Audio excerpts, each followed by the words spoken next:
Grandma, it's hot in here, let me out of the room. No way. I'm gonna go shopping now. You're gonna stay here and watch the house. As the daughter attempted to leave the room with her mother-in-law, she was gently shoved back in.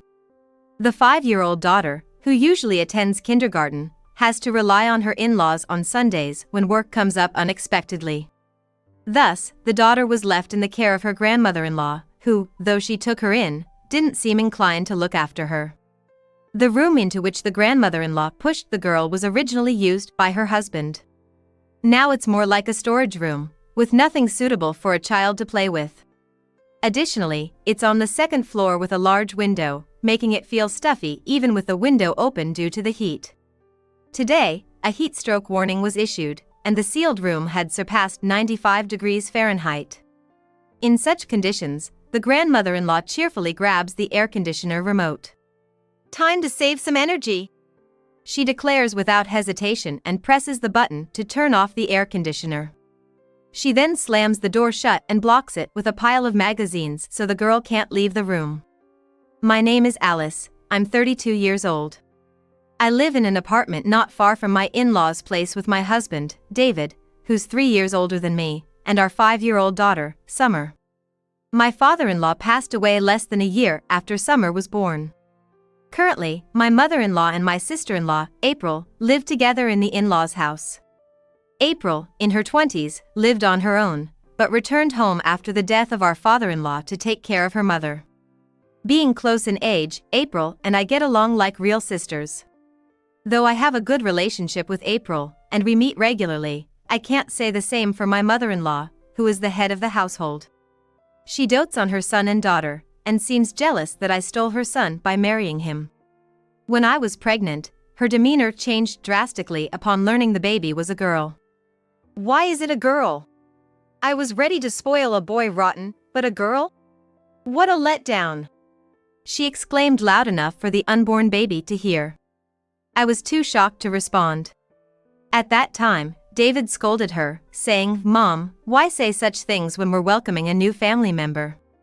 It's your first grandchild, gender doesn't matter." But his mother just sulked without showing any remorse. Later, April came to apologize, saying, "Alice, I heard Mom said some terrible things. I'm really sorry."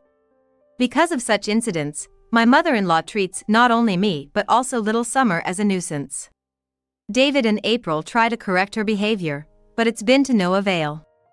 As both David and I work, we sometimes have to leave Summer at the in-laws. But watching my mother-in-law's daily attitude, I just can't fully trust her. She doesn't think highly of Summer, and before I married David, I heard from him that she once almost let her dog die by leaving it in a room with the air conditioning turned off during the peak of summer. Back then, my father-in-law was still alive, and he immediately noticed and took the dog to the vet, saving its life before it later passed from old age.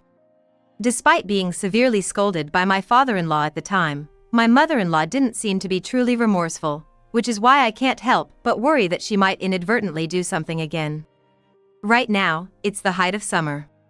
The heat is so intense that even adults are struggling, so naturally, a 5-year-old like Summer needs air conditioning in this scorching weather. That's why every time I leave her at my in-laws during the summer, I make sure to remind them to keep the air conditioning on. Despite the risk of heat stroke, every time I mention it, my mother-in-law sighs in exasperation and says things like, "Goodness, what a waste of electricity." Each time, I'm left feeling cramped and uncomfortable. It's April, my sister-in-law, who comes to my defense against such snide remarks from my mother-in-law. "Don't say that to Alice, Mom. The AC isn't a waste in the summer, right? If we're all in the same room, one is enough.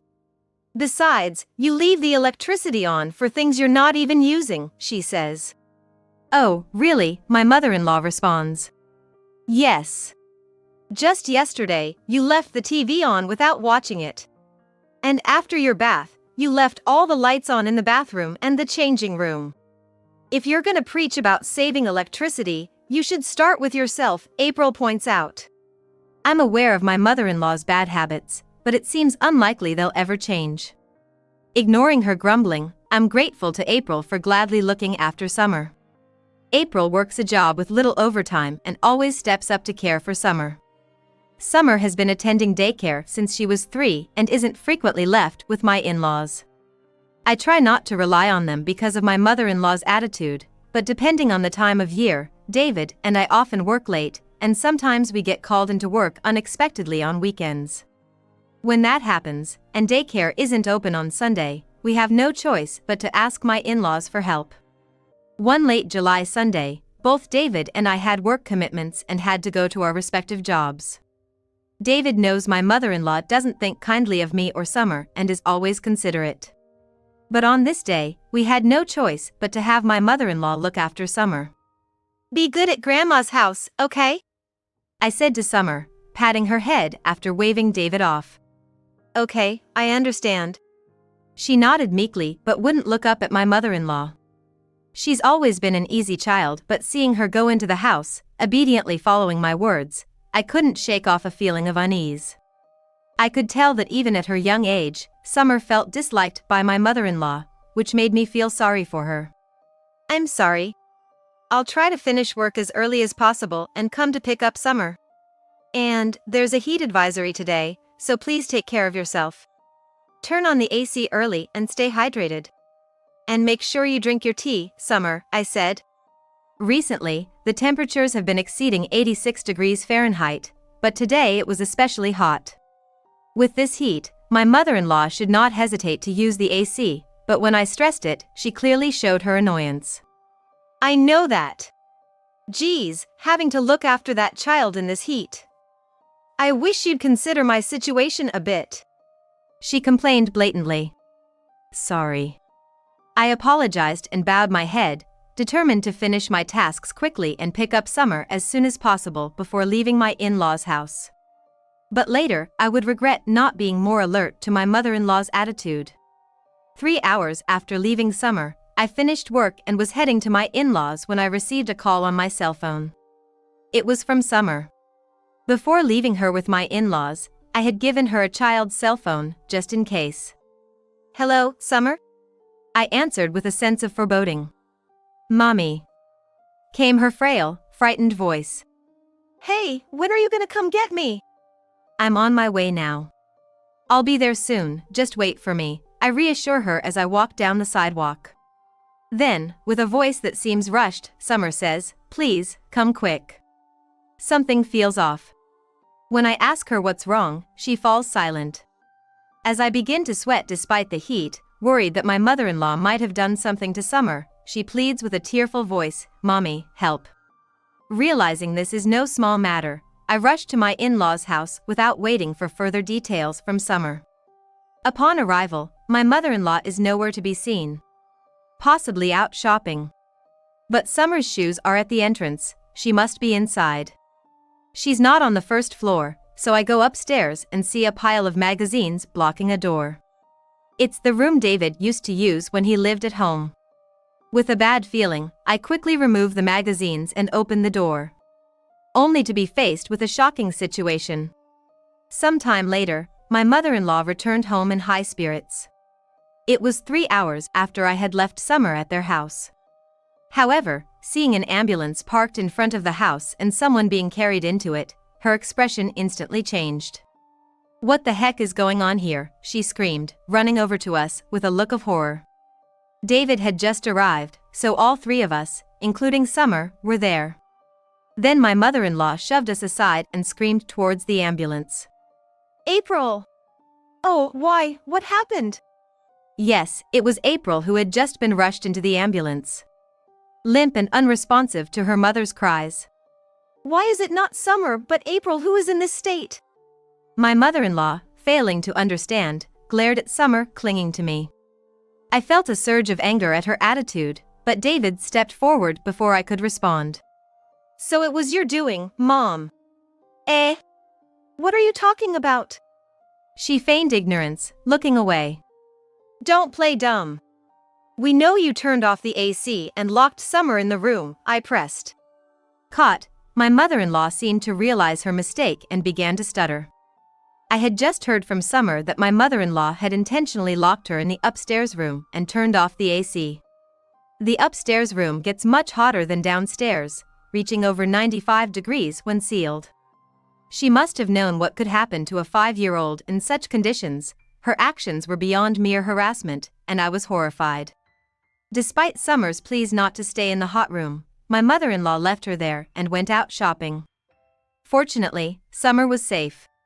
It turned out that my mother-in-law thought she had turned off the AC in Summer's room, but she had actually turned off the one in the next room. She probably mixed up the remotes, which she is careless with and never puts back in place. There were times when the living room TV remote turned up in her room or the AC remote from her car. She used the remotes for adjacent rooms interchangeably without returning them, which likely led to this confusion. That next room belonged to April. April, who had been sleeping, was subjected to a room like a steam bath after the AC was turned off and suffered heat stroke. When the paramedics asked if someone could accompany April, my mother-in-law was the first to raise her hand. But David strongly objected. "Whose fault do you think this is?" he shouted at her. David took advantage of her momentary shock and boarded the ambulance. My mother-in-law, watching him, began to cry out, "April, hold on. Oh, if only Summer had been the one to get heat stroke instead." Unable to tolerate my mother-in-law's selfish remarks, my anger reached its peak. Before I could rebuke her, one of the paramedics scolded her, "Enough is enough. Don't you realize what happens when you turn off the AC in this blazing heat? You need to take a deep look at the seriousness of this life-threatening situation. Reflect on what you've done," he admonished. "What do you mean? Don't interfere in someone else's family affairs. I never meant to kill anyone. I properly left the remote in her room." My mother-in-law retorted defiantly to the paramedic's scolding, leaving me speechless. I realized that nothing I said would make a difference to this woman, and at the same time, I knew I could never forgive my unrepentant mother-in-law. After watching the ambulance with April and David leave, I decided to take Summer back to my parents' house. My mother-in-law, unable to join them in the ambulance, apparently went to the hospital on her own later. Fortunately, April was not in danger for her life and was able to return home in good health the next day after receiving N4. Relieved that there were no lasting effects. I was just about to exhale when my mother-in-law summoned Summer and me back to her house. David also seemed to have his grievances with his mother, so the three of us went to the in-laws' house together. After such an uproar, I didn't want to bring Summer, but I couldn't leave a 5-year-old alone at home. No matter what my mother-in-law might say, I intended to protect Summer with all my might. As soon as we arrived, my mother-in-law yelled at me and ordered me to kneel and apologize to April. "If you hadn't left Summer here, none of this would have happened. It's your responsibility, so apologize to April right now," she demanded unreasonably. Astonished by her blatant blame-shifting, I calmly advised her, "Please don't yell. Summer is scared." But with her face red with anger, my mother-in-law yelled, "Shut up. I can't stand the sight of such a child." If she had died from heatstroke, maybe a boy would have been born next, hurling these cruel words at Summer. "How could you say such a thing?" I couldn't help but shout back at her while holding Summer tight. Caught off guard by my response, my mother-in-law faltered for a moment. But then she glared at us with a scowl. "Don't talk back to me. A daughter-in-law should know her place. Apologize right now." That's when April said, "What are you saying? Stop it already," stepping in front of me to shield me from our mother-in-law. "It's because Summer called Alice for help that I didn't end up worse. If Alice hadn't come and called the ambulance, I would have been in much more serious condition," April said, furiously glaring at our mother-in-law. I had never seen April so angry. Our mother-in-law seemed shocked too, being yelled at by her usually doting daughter.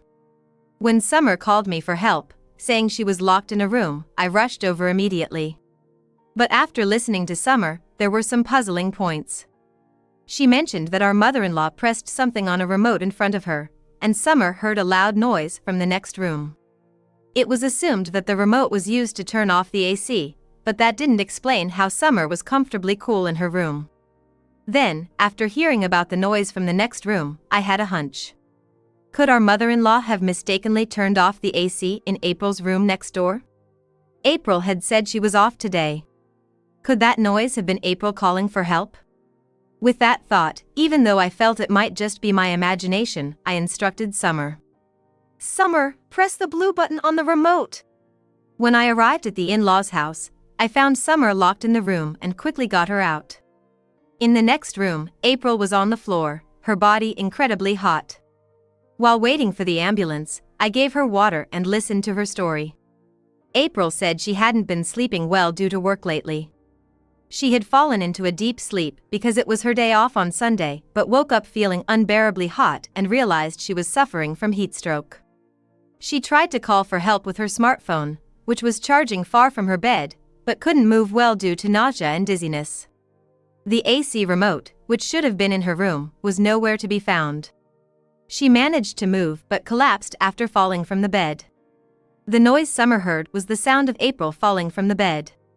Fortunately, because I had Summer press the AC button and some time had passed, the room temperature had started to settle. However, being locked in a room that reached 95 degrees for a while, April's heatstroke had become severe. What if Summer had missed that sound? What if she thought it was just her imagination and hadn't told me? I might not have realized April was there, and in the worst case, she might have died. The thought was chilling. Even I almost died, and you locked such a small child in that room. Don't you understand you should never do such a thing, no matter who it is? The one who should apologize is you, mother, for trying to kill your granddaughter. Consider it grace that you're not being sued for attempted murder. April scolded with tears in her eyes, but our mother-in-law remained silent. After a while, she kept repeating because. Showing no intention to apologize, April gave her a cold look. "It's no use talking to you anymore. I'm at my limit. After Dad died, I stayed because I was worried about you, but I can't forgive you for this, and I can't live in fear anymore. I'll be moving out soon," April declared, which finally changed our mother-in-law's expression. "What are you saying? Haven't I always cared for you and David? You two are my precious family," my mother-in-law protested, her face turning pale.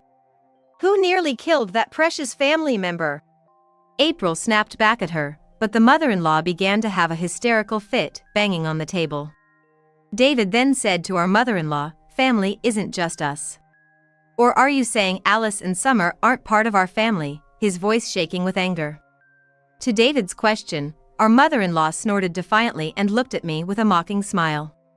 "They're not family, obviously. That daughter-in-law and granddaughter, they're not connected to me by blood," she said, making it clear that to her, Summer and I were never family from the start, but strangely, I wasn't as shocked as I might have been. After all, Summer is her granddaughter, there is a blood connection. But even so, I didn't feel the need to correct her. April seemed to feel the same way, sighing deeply and staring at our mother-in-law with an expressionless face. "It seems useless to say anything more. I'll be packing up and leaving soon, you'll have to take care of everything yourself after that," April said decisively. This sent our mother-in-law into a frenzy, and she clung to April's arm, wailing and crying. "No, don't decide on your own. You're going to live here with me forever. It's you who shouldn't make decisions on your own. How about growing up and letting go of your children? I'm taking this opportunity to cut ties with you. Don't contact me ever again." April's resolve was firm, and she shook off our mother-in-law's grip, showing her rejection. "Oh, no! April!" Seemingly overwhelmed by the shock, our mother-in-law screamed and then, carried away by her emotions, she ran out of the house. I later found out that our mother-in-law had been going around the neighborhood acting as if she was the victim, spreading rumors that it was all my fault. The next day, while out with my family, I received a call from my mother-in-law. As soon as I answered, she began to shout so loudly it hurt my ears, and I immediately wanted to end the call. Before I could ask why she was calling, she started ranting about something that had happened today. Apparently, the breaker at her house had been tripped without her realizing it, and all the food in her fridge had gone bad. It seems that everything in the freezer had melted into a huge mess. Additionally, my mother-in-law was enraged because a TV drama she had been looking forward to recording was not taped, and she was convinced that I was the only one who could be responsible. You did this, didn't you? How far will you go with your harassment? No, I don't know anything about that. The TV was on normally when we left, wasn't it? We haven't been back since then, so it's impossible for us to have done it, I replied, but my mother-in-law kept accusing me. You and Summer are such a nuisance. Just divorce David already and go somewhere far away, the both of you. My mother-in-law had lost all composure and was now demanding a divorce. As if it wasn't enough that she was bad-mouthing me, what had Summer ever done to her? She had conjured up this whole idea that David had been stolen from her, was jealous for no reason, and now she was demanding a divorce. I wanted to scream back at her, but there were a lot of people around. I didn't want to cause a scene in front of my family or others, so I took a deep breath to calm down. I deeply care about David, and I intend to continue living with him and Summer as a family of 3. Please don't talk nonsense about us getting a divorce, I stated clearly.